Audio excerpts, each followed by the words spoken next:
नमस्कार।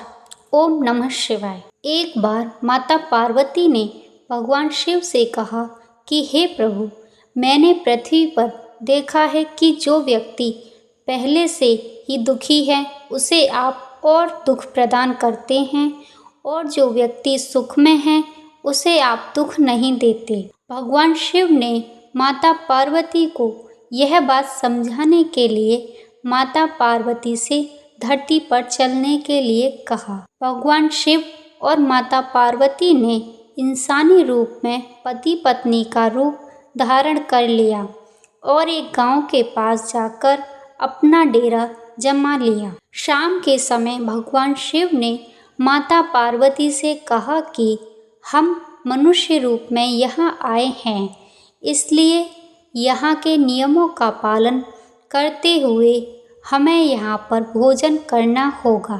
इसलिए अब मैं भोजन सामग्री की व्यवस्था करने के लिए जा रहा हूँ। तब तक आप भोजन बनाने के लिए कुछ तैयारी करो। भगवान के जाते ही माता पार्वती रसोई में चूल्हा बनाने के लिए बाहर से ईंटें लेने गईं और गांव में कुछ जर्जर हो चुके मकानों से ईंटें निकाल कर ले आईं और चूल्हा तैयार कर लिया। चूल्हा तैयार होते ही भगवान वहाँ बिना कुछ लाए प्रकट हो गए। माता पार्वती ने उनसे कहा, आप तो कुछ भी नहीं लेकर आए, अब भोजन कैसे बनेगा? भगवान शिव बोले, अब तुम्हें इसकी ज़रूरत नहीं पड़ेगी। भगवान ने माता पार्वती से पूछा कि तुम चूल्हा बनाने के लिए इन ईंटों को कहाँ से लेकर आई हो? माता पार्वती ने कहा कि हे प्रभु, इस गांव में बहुत से ऐसे घर हैं जिनकी देखभाल करने वाला कोई नहीं है। उनकी जर्जर हो चुकी दीवारों से मैं ईंटें निकाल कर ले आई। भगवान ने फिर कहा, जो घर पहले से ही खराब थे तुमने उन्हें और खराब कर दिया। तुम ईंटें सही घर से भी तो ला सकती थीं। माता पार्वती बोली, प्रभु, उन घरों में रहने वाले लोगों ने उन घरों की देखभाल बहुत सही तरीके से की है और वह घर बहुत सुंदर भी लग रहे हैं। ऐसे में उनकी सुंदरता को बिगाड़ना उचित नहीं होता। भगवान बोले, पार्वती, तुम्हारे द्वारा पूछे गए प्रश्न का यही उत्तर है।